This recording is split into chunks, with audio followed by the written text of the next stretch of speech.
here are my Feuling Pushrods. Oh, these come with Loctite, really? So, here we go. If there are any instructions on this, that would be helpful. Another Feuling sticker. Alright folks, so this is another day, obviously. After hours of fiddling with the whole system, how it works and how to put the push rods in, I figured it out. So the instructions that come with the Feuling push rods and all the other stuff that comes with it, they're useless. They tell you what to do, but they don't tell you how to do it. So okay, so pretend you put that on, put this guy on. So this guy goes on tight, you tighten it down to this nut, then you loosen these nuts from the main rod, and then you pull, and that's how you will adjust. And you will do the manual says, oh shit again, the manual says to do 19 flats, which is like 2.5 turns, I believe. And basically, yeah, so that's how you do it. Turn, and you will be adjusted. Whoop. Okay, that's pretty much it. And let me show you one inside of the thing. Okay, so this guy drops in on top of the lifter. This guy goes into the top here, whichever one it belongs to, that one. So there, you see how you now have enough clearance to secure them. Boom. Okay, this is an intake one, so it's on the wrong spot, but just to show you how to do it. And then yeah, you would tighten the silver down all the way up to the nut here, and then extend it. That's basically it. It took me a while to figure out. One more thing that doesn't come with the kit is this. So when you're in here trying to adjust that, these guys are very they're very hard to push up. There's a spring in there that you're supposed to push up, and that's how you get access to the nuts. And it's a pain in the ass, and it took me a while to figure it out. So they give you this like holder, which you're supposed to put it under, and that'll hold the spring up so that you can play with the nuts. So I tried by hand over and over, and basically you just need some spreaders. Basically I use something like this. Okay, it's just something that'll push it up. So put it in here, and spread it up, and then you can slide the little clip in. That's pretty much it. I'm gonna go ahead and put it back together. I actually have to change out my exhaust studs because they're all jacked up, so I ordered some. So I'm waiting for those to come in, and then we'll fire her up, and hopefully she stays on.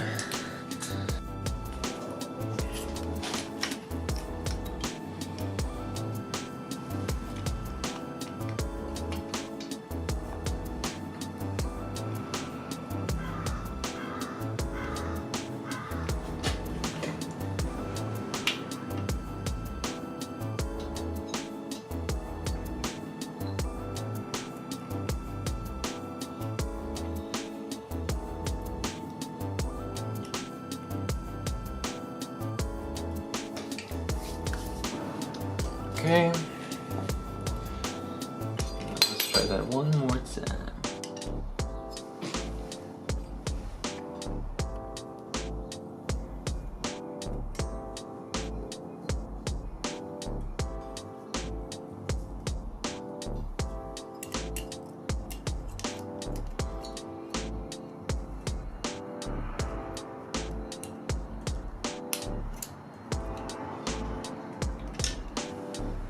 So you see that clip stays in the back there, and basically now you have access to the rod.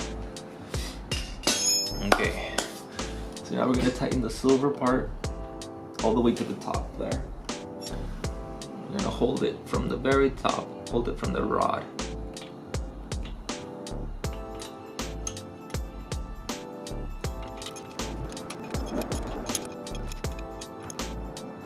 Tighten that. And now we're going to back up the whole thing. We're going to start from the rod, from the top of the rod, and drop the nuts. So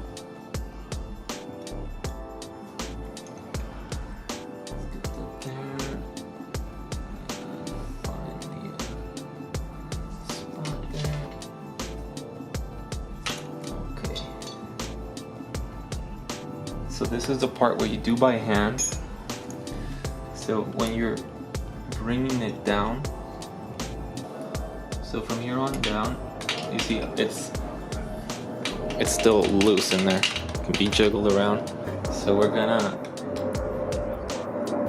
tighten it down, or we're actually loosening it, bringing the thing down. The whole thing as one big piece, and you're gonna do it by hand until it gets like just enough to where it's not jiggling around. Then you tighten it with the tool. I think we're there. Yeah, that's pretty snug.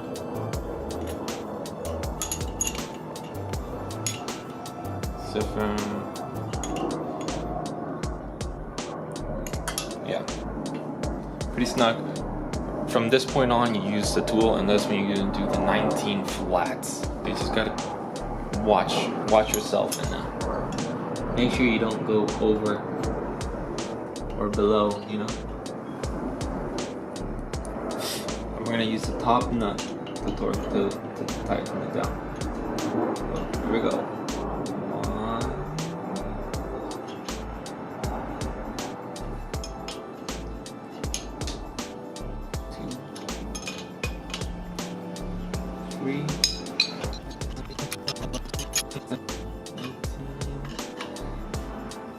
19. So we're at 19 flats. And so here you can tell that it's tight. It won't move. So you have to wait about 5 to 10 minutes for the lifter to drop, or the piston, whatever it is. In 5 to 10 minutes, you should be able to move it by hand. So I guess while we wait for this one, we'll let's just do one at a time, and then we'll install the other ones. I'll probably just skip the other ones because you get the gist. So really quick, I don't know the jargon, the exact terminology for this, but when you install the front, the back lifters, when you turn the wheel, both move simultaneously, or up and down, up and down. These guys are not moving, okay, when that's happening. So then you install them, you wait for the things to bleed out or whatever it's doing, so you can move them by hand. Then once those are installed, then you move to the back ones, and you have to wait until these are completely like soft in at the right spot, and then you turn the wheel over until the front ones are the ones that do the and then you install the back, and that's the way you do it. I'm sorry if I don't say the right words, just don't know the terminology, guys. It's top dead center. One of them's like top dead center, the other one isn't. It's like alternating. It's just the valve opening and closing. I don't know.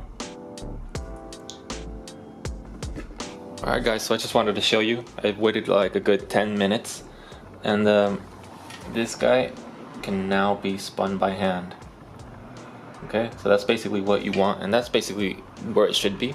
So now I'm gonna tighten them down, tighten the bottom bolt nut to the silver side, and then the other nut, push it up to the other side, and tighten those down, put some Loctite on them, and do the rest of them.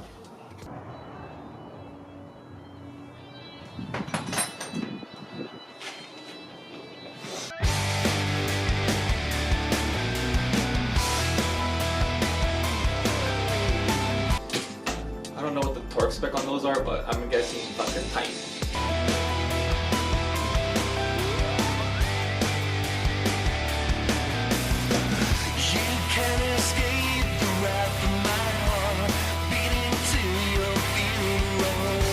One of the most annoying things is getting these guys back in, the little clips.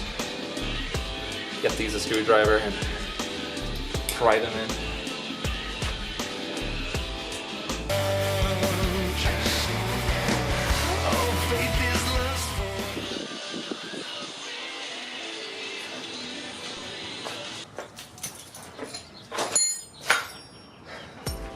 Alright guys, so I finally got my exhaust studs back. I got new exhaust studs and exhaust is back on. Everything is back on. This is the moment of truth. I'm not even kidding. This is it.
That is to show you that anybody can do this stuff.